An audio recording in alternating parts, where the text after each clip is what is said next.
Top 10 boring dramas of Pakistan. आज हम आपको बताएंगे 10 ऐसे ड्रामों के बारे में जिनको अगर आपने देखना स्टार्ट कर दिया है, अगर आपने ये ड्रामे देखे तो इतना ढेर सारा टाइम वेस्ट हो जाएगा, आपको गुस्सा आएगा। टाइम इज मनी और हर इंसान चाहता है कि इसका टाइम वेस्ट ना हो। और कुछ ड्रामे ऐसे होते हैं जो आपको क्यूरियोसिटी की बेस पर 6 महीने देखने पड़ जाते हैं। तो वो कौन से ऐसे ड्रामे हैं जो आपको देखना स्टार्ट बिल्कुल नहीं करने? आइए एक नजर इस फहरिस्त पर डालते हैं।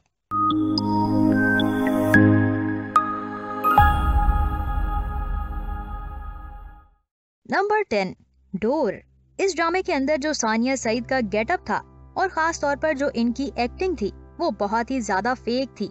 देखकर आपको गुस्सा आता है। आपको समझ नहीं आती कि why she is acting like so fake. Overall जो कॉन्सेप्ट है वो एक बिजनेस वुमेन की कंट्रोलिंग है और यहाँ पर वही मैरिज के मसले और इस तरह से मतलब लड़की के साथ ये हो रहा है, बुरा सलूक हो रहा है। एक पागल सा लड़का दिखाया गया है जो बहुत ही बेवकूफियां कर रहा है। यहाँ कभी कुछ हो रहा है तो कभी कुछ। यहाँ पर अजहर रहमान को जो कैरेक्टर था इसे स्क्रीन टाइम बहुत ज्यादा दे दिया गया है। आपको सब कुछ एक लिमिट में रखना चाहिए और एक्टर को एक सर्टेन टाइम के लिए ही दिखाना चाहिए। इसके बाद बेस को थोड़ा चेंज करना चाहिए। सो ये ड्रामा आप ना ही देखें तो बेहतर होगा। नंबर 9, ख्वाब नगर की शहजादी। ये ऐसा ड्रामा है जिसमें बड़ी पढ़ी लिखी खातून दिखाई गई है जिसका एक शौहर होता है। दोनों की अच्छी अंडरस्टैंडिंग होती है, लेकिन फिर आपको क्या दिखाया जाता है कि जो खातून है पढ़ी लिखी, इसकी जो घर की मेड है उसकी आगे से कोई बच्ची है, उसका अफेयर चलना शुरू हो जाता है उसके हस्बैंड के साथ। अब इस तरह के अफेयर्स जब आपको दिखाए जाते हैं तो समटाइम्स आपको लगता है कि ये बहुत ज्यादा इंटरेस्टिंग होंगे, बहुत ज्यादा इरिटेटिंग हो जाता है ये काम। यानी आपको जो चीज दिखाई गई है आप लंबे अरसे के लिए उसी के साथ लटक जाओ। मतलब आपके कई महीने के महीने ही लग जाएं वही चीज देख देख कर। आपको गुस्सा आना शुरू हो जाता है, आपके माइंड में वो चीज बहुत बुरे तरीके से बैठना शुरू हो जाती है।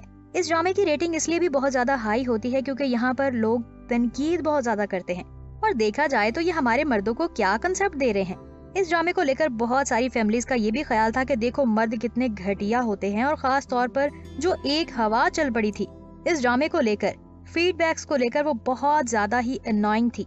इन चीजों को थोड़ा सा लिमिट में रखना चाहिए। और खास तौर पर अगर आपने ड्रामे के अंदर इस तरह की स्टोरी दिखानी भी थी तो उसको इतने लंबे अरसे के लिए लंबा करने की क्या जरूरत थी?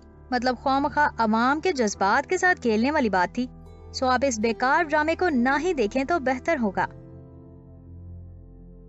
नंबर 8, मोहब्बत दाग की सूरत। नीला मुनीर का जो रोल था इस ड्रामे के अंदर, इसने हमें इरिटेट किया। ओवर एक्टिंग अच्छे से अच्छे स्क्रिप्ट को बर्बाद कर देता है। समटाइम्स हमारे पास स्क्रिप्ट इतना अच्छा नहीं भी होता, लेकिन एक्टर्स एक्टिंग इतनी अच्छी करते हैं कि हमें इतना मजा आता है कि बार बार देखें। मतलब ड्रामे की जो गेम है वो बहुत ज्यादा डिपेंड कर रही होती है एक्टर्स की एक्टिंग के ऊपर। तो इस ड्रामे के अंदर नीलम मुनीर की जो एक्टिंग है वो बहुत ओवर है। इस ड्रामे को बर्दाश्त करना बहुत मुश्किल है। इसका आइडिया आपको हो जाएगा जब आप इस ड्रामे के एटलीस्ट 2 से 3 एपिसोड देखेंगे। सो अगर आप इस ड्रामे को ना ही देखें तो आपकी सेहत के लिए अच्छा होगा।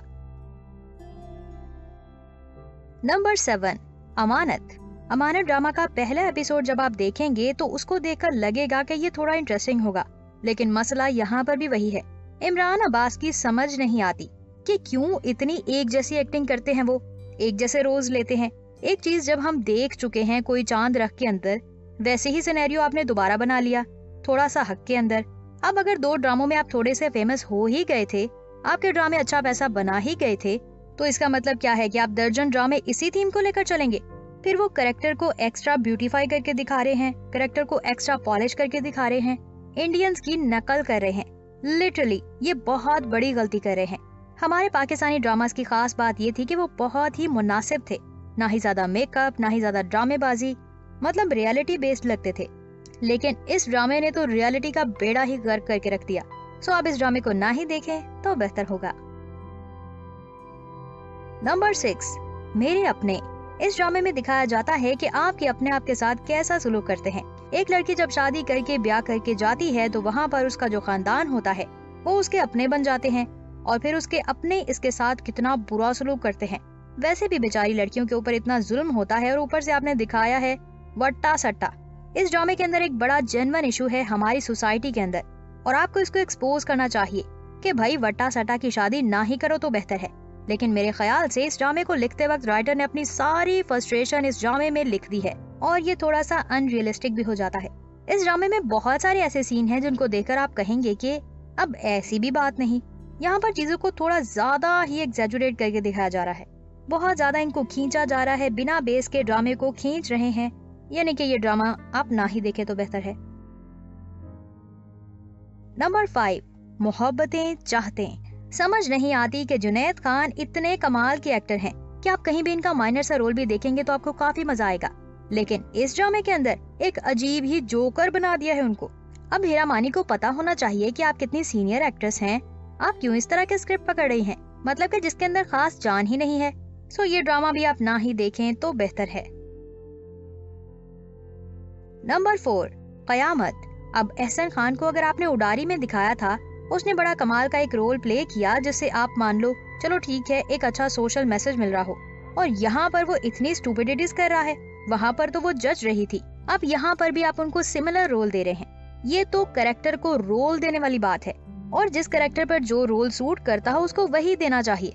अब एक बंदे की शक्ल मासूम है, उसको आपने अगर नेगेटिव रोल दे दिया तो हो गया फिर विलन का रोल, यानी इस ड्रामे में कोई सेंस ही नहीं है। तो आप ये भी ड्रामा ना देखें तो बेहतर होगा। नंबर 3, धोपारा। इसमें जो कॉन्सेप्ट है वो बहुत ज्यादा इरिटेटिंग है। इसके अंदर थोड़ा सा इफेक्ट बहुत ज्यादा है। एक नौजवान लड़का एक बिल्कुल ऐसी औरत के साथ शादी कर लेता है जिसका आगे से बच्चा उसकी उम्र का है, और फिर उसके बाद आप चलो ठीक है टीपू सीन दिखा रहे हैं, लेकिन स्टोरी के अंदर तो जान हो। कोई ड्रामा अच्छा मॉरल मैसेज रखता हो, लेकिन स्टोरी जब तक इंटरेस्टिंग नहीं बनाओगे आपकी दाल नहीं गलने वाली। चाहे आप जितनी अच्छी कास्ट ले लो, जितना अच्छा आप यहाँ पर एक्ट कर लो, अगर आपकी स्टोरी में ही जान नहीं तो लोगों को देखने का मजा नहीं आएगा। सो आप इसको मत देखिएगा। नंबर 2, बद्दुआ। जहाँ पर आपको पता चले कि कैसे आपकी जो दोस्तें हैं वो आपकी फियोंसी पर डाका डालती हैं, लेकिन आ गया मसला यहाँ पर स्टोरी का। आपने देखा कि दूसरी एपिसोड बहुत बोरिंग थी, सोचा कि तीसरी इंटरेस्टिंग होगी, तीसरी उससे भी बोरिंग निकली। तो जब ड्रामे का स्टार्ट ही इतना फजूल होगा, इतना ठंडा होगा, या फिर कुछ एक्टर ओवर एक्टिंग करेंगे तो आपको मजा कैसे आएगा। सो आप इस ड्रामे को ना देखें। नंबर 1, खुदा और मोहब्बत सीजन 3। सीजन 1 और 2 अच्छे थे, 1 तो बहुत ही अच्छा था, सीजन 2 भी एक्सेप्टेबल था, लेकिन 3 में आके तो बहुत ही बुलशिट कर दिया। मतलब जहाँ पर इतनी बड़ी प्रोडक्शन हो, जहाँ पर इतना पैसा लग रहा हो, इतने सीनियर एक्टर्स हों, वहाँ पर लोग एक्सपेक्ट करते हैं। उन्होंने अपनी तरफ से बहुत ज्यादा इसको एक्स्ट्रा ऑर्डिनरी करके दिखाया, और ये ड्रामा देखा भी गया। पैसा इस ड्रामे ने खासा बनाया होगा, लेकिन आप जितनी मर्जी वेबसाइट्स चेक कर लें, जितने मर्जी लोगों से जाकर पूछ लें, आपको 80 to 90% लोग यही कहेंगे कि ये ड्रामा बिल्कुल फजूल था, इसके अंदर कुछ भी खास नहीं था। तो ये बात समझनी चाहिए कि इस ड्रामे के अंदर ऐसा कुछ भी नहीं था जिसको देखकर आप लोग कुछ सीखो या फिर आपको कोई चीज इम्प्रेस करे। कोई ऐसी लाइन ही कह देते यार जिसको देखकर हम इम्प्रेस हो जाते। हमारे पास कुछ ऐसे ड्रामे मौजूद हैं जैसे कि मेरे पास तुम हो और परिजात। अब इनके आप डायलॉग्स पे गौर करें, इनका एक एक डायलॉग इतना कीमती है कि इंसान सोचता है कि भाई मेरे पैसे पूरे हो गए और टाइम वेस्ट नहीं हुआ। लेकिन खुदा और मोहब्बत सीजन 3 ने तो टाइम टोटली वेस्ट कर दिया। सो आप इन ड्रामों को बिल्कुल मत देखिएगा। और हाँ, अगर आपकी किसी से कोई जाती दुश्मनी हो तो आप उसको इन 10 ड्रामों के बारे में सजेस्ट कर सकते हैं। इनमें से कोई ड्रामा देख लो, बहुत ही अच्छा है, तो ये ड्रामा उसको इरिटेट करेगा और आपको मजा आएगा। तो दोस्तों आज के लिए इतना ही, मिलते हैं एक नई और इंटरेस्टिंग वीडियो के साथ। अब मुझे दे इजाजत, अल्लाह हाफ़िज़।